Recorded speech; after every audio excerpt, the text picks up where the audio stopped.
Financial explorer news में आपका स्वागत है। मैं हूं संजय पुरी।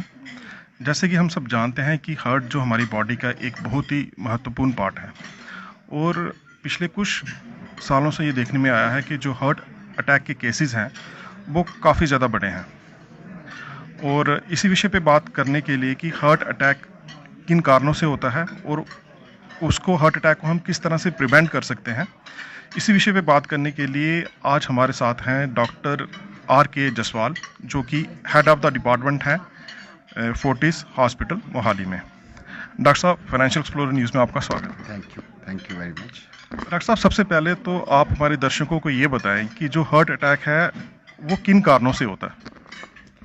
हार्ट अटैक में एक तो नॉन मॉडिफाइबल फैक्टर है जो हमारी जेनेटिक्स है कि अगर फैमिली में किसी को हार्ट की डिजीज़ है तो उसके आगे डिसेंडेंट्स में भी हार्ट अटैक होगा, लेकिन उसके बारे में हम ज़्यादा कुछ कर नहीं सकते, तो बात करने का फ़ायदा नहीं। और दूसरे होते हैं मॉडिफाइबल रिस्क फैक्टर्स जो हमारी अनहेल्दी लाइफस्टाइल से आते हैं, और अनहेल्दी लाइफस्टाइल को ठीक करके हेल्दी लाइफस्टाइल करना ही जो है वो असली प्रिवेंटिव स्टेप है जिससे कि हम हार्ट अटैक से बच सकते हैं। जिसमें कि हम ये कहते हैं कि 3-4 इम्पॉर्टेंट चीज़ें हैं। एक तो चीज़ ये है कि हम रेगुलर वॉक करें, regular walk 40 minutes as brisk as you can do without torturing yourself. Second जो इम्पॉर्टेंट है वो है कि वेट को अंडर चेक रखें। अंडर चेक मीन्स कि जितने आपकी हाइट सेंटीमीटर्स है उसमें से 100 माइनस करके उतने केजी से ज़्यादा आपका वेट नहीं होना चाहिए। सेंट्रल ओबेसिटी जो एब्डोमेन की एक गर्थ है अम्बलाइकल लेवल पे, वो फीमेल्स के लिए 32 इंचज़ और मेन के लिए 36 इंचज़ से नीचे हो तो हार्ट अटैक के रिस्क जो है वो कम रहता है। तो keep your body in shape. तीसरा जो है किसी भी किस्म का नशा जैसे तम्बाकू है, अल्कोहल है, इन चीज़ों का सेवन अवॉइड करना ये बहुत इम्पॉर्टेंट है। स्मोकिंग जो है वो कई इतने तरीक़ों से हार्ट को डैमेज करता है कि अगर उस पर हम आज डिस्कशन शुरू कर दें, स्मोकिंग क्या, इवन तम्बाकू च्यूइंग कि, तो वो सारा टाइम इसी में निकल जाएगा। तो बॉटम लाइन इज़ कि हमें इन नशों से दूर रहना है, स्ट्रेस मैनेजमेंट करना है, हेल्दी डाइट लेना, तली चीज़ें कम से कम लेनी है, सॉल्ट कम लेना है अपनी डाइट में, फ्रूट वेजिटेबल्स ये ज़्यादा लेने हैं, और ओवरऑल कैलोरीज जितना हम खाते हैं उसका अगर अमाउंट हम नियरली हाफ भी कर दें तो हमें काफ़ी प्रोटेक्शन जो है वो हार्ट अटैक से हो जाती है।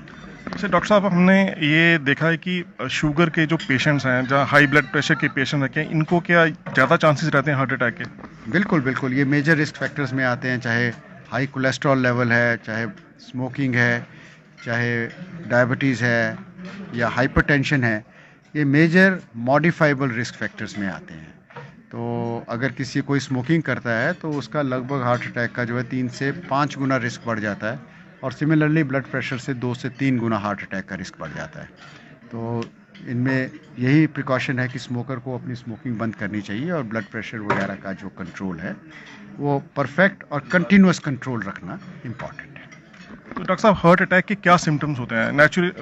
Actually most of the time ये देखा गया है कि किसी को चेस्ट में पेन होती है, कंजेशन होती है, तो वो हॉस्पिटल में जाते हैं। इसके अलावा और क्या क्या सिम्टम्स हैं जिससे हमें ये पता चल रहा है कि भाई कोई हार्ट की प्रॉब्लम है या हार्ट में कोई ब्लॉकेज आ गई?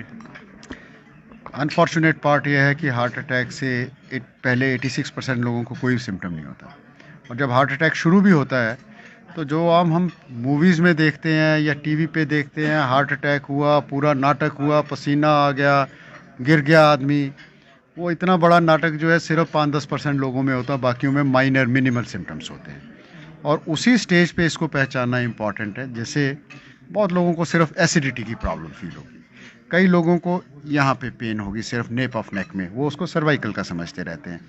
कईयों को सिर्फ लोअर जॉ में एक टूथ में पेन होगा जिससे कि वो डेंटिस्ट के पास पहले जाते हैं और हार्ट स्पेशलिस्ट के पास बाद में जाते हैं।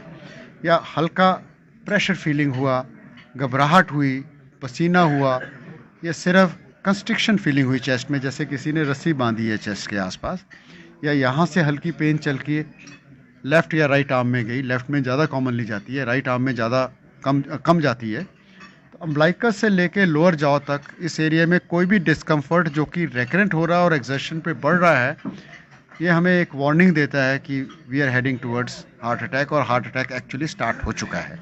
उसी स्टेज पे इमीडिएटली कंसल्ट करके डॉक्टर को ईसीजी करा के विश्वास करके कि हाँ मुझे हार्ट अटैक है।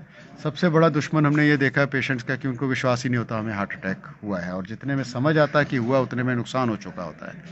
तो इमीडिएटली एक्ट करना जो है वो बहुत इम्पॉर्टेंट है। डॉक्टर साहब, बहुत बार ऐसा देखा गया है कि बहुत से लोगों को एसिडिटी के कारण प्रॉब्लम होती है, चेस्ट में पेन होती है, तो वो एसिडिटी की कोई दवाई खाते हैं तो उसके बाद उनको फ़र्क पड़ जाता है। क्या उनको भी कोई उस टाइम हार्ट की प्रॉब्लम शुरू हो रही होती है? बिल्कुल बिल्कुल, एसिडिटी को कभी भी लाइट नहीं लेना होता है। एसिडिटी को हार्ट अटैक से आमतौर पे कंफ्यूज किया जाता है और डिफ्रेंशिएट करना बहुत मुश्किल है। इस पे बुक्स लिखी गई हैं कैसे डिफ्रेंशिएट करना है, और बुक्स पढ़ के भी डॉक्टर्स कंफ्यूज ज़्यादा होते हैं और क्लैरिटी कम मिलती है। तो उसमें यही है कि इमीडिएटली हार्ट अटैक के बेसिक टेस्ट करो। अगर परसिस्टेंट एसिडिटी हो रही है, सिर्फ एक फीचर है जो कि डिफ्रेंशिएट करता है। अगर आपको लेटने पे एसिडिटी ज़्यादा हो रही है तो प्रॉब्ली एसिडिटी है, और अगर चलने पे एसिडिटी बढ़ रही है तो प्रॉब्ली वो हार्ट के कारण है। अदरवाइज़ और कुछ भी डिफरेंस निकालना बहुत ही मुश्किल है। डॉक्टर साहब, जब भी किसी को हार्ट की प्रॉब्लम होती है तो सबसे पहले जाके वो एंजियोग्राफी करते हैं। तो एंजियोग्राफी में आप हमें ये बताएं कि आर्टरीज में कितनी ब्लॉकेजेस हों तो उस ब्लॉकेज पे स्टंट डलता है, और किस पे बाईपास सर्जरी होती है, कितनी ब्लॉकेज हो तो बाईपास सर्जरी होती है? ऐसा है कि पहला तो ये देखना होता है हमें कि कौन सी आर्टरी को ट्रीटमेंट की ज़रूरत है। तो एंजियोग्राफी पे बेस्ड अगर हम ट्रीटमेंट करें तो जो 70% से ऊपर ब्लॉकेज है, 70% या उससे ज़्यादा मेजर आर्टरीज़ की, उसको ट्रीटमेंट की ज़रूरत है, और जो 70% से कम है वो मेडिकल ट्रीटमेंट पे रखा जा सकता है। दूसरा, किसको बाईपास की ज़रूरत है और किसको स्टेंट की ज़रूरत है, वो उसके एनाटमी पे डिपेंड करता है और इंस्टीट्यूशन की स्किल पे डिपेंड करता है। कि अगर एडवांस टेक्नोलॉजी है अब तो डिफ़िकल्ट पेशेंट्स की भी आप स्टेंट करके उनकी जान बचा सकते हैं, क्योंकि ये मानी हुई चीज़ है कि बाईपास में जो है लगभग लाइफ को रिस्क, टॉप स्टेंट सेंटर्स भी जो हैं वर्ल्ड के, उसमें भी 3.5 से 5% लाइफ का रिस्क और लगभग 1.8% स्ट्रोक का रिस्क होता है, जबकि स्टेंटिंग में ओवरऑल रिस्क 1% से कम है। तो सेफ़ है, बट अगर जहाँ पे तीनों आर्टरीज ब्लॉक है और उसमें चाहिए ही बाईपास, उसमें अगर आप स्टेंटिंग करोगे तो डेफिनेटली आप उस 1% में आओगे। तो बड़ा रैशनली एंजियोग्राफी एनालाइज करके उसमें हमें ट्रीटमेंट जो है प्लान करना पड़ता है। और वही आज की प्रेस कॉन्फ्रेंस का भी एक इशू था कि एंजियोग्राफी काफ़ी नहीं है डायग्नोसिस बनाने के लिए। उससे आगे आपके पास इतनी टेक्नोलॉजी है पिछले 25 साल में कि उसके बाद आप बिल्कुल प्रिसाइज डिसीजन ले सकते हैं कि कौन सी आर्टरी में ट्रीटमेंट चाहिए और क्या ट्रीटमेंट चाहिए। और उससे अगर हम करते हैं तो रिजल्ट्स लगभग 3 गुना बेटर होते हैं over long term, 5 years and beyond. Doctor साहब, अगर कोई टेस्ट अपने कराता है और उसको माइनर प्रॉब्लम होती है, हार्ट की निकलती है, तो मेडिकेशन पे आता है, तो वो किस तरह से अपना जो लाइफस्टाइल है, डाइट का पैटर्न रखे कि जिसके कारण जो उसकी जो हार्ट की प्रॉब्लम है वो ख़त्म ही हो जाए? हार्ट से बचने की 2 किस्म की प्रिवेंशन होती है, प्राइमरी प्रिवेंशन और सेकेंडरी। प्राइमरी उस आदमी की जिसको कोई दिक्कत नहीं है लेकिन वो चाहता है मुझे हार्ट अटैक ना हो। सेकेंडरी है जिसको एक बार दिक्कत शुरू हो गई है बट वो चाहता है ये प्रोग्रेस ना करे या हार्ट अटैक ना बने या सेकेंड हार्ट अटैक ना हो। दोनों में वही 5 गुण हैं जो मैंने पहले आपको बताए हैं। Shift to healthy lifestyle, weight reduction, regular walk, calorie restriction, smoking और इन नशों को जो है आपने अवॉइड करना है, plus stress management. Thank you doctor साहब। तो ये थे डॉक्टर R.K. जायसवाल, जिनसे हमने हार्ट की बीमारियों को किस तरह से हम प्रिवेंट कर सकते हैं उसके बारे में जानकारी ली। देश और दुनिया की खबरों के लिए यूं ही बने रहें फाइनेंशियल एक्सप्लोरर न्यूज़ के साथ। नमस्कार।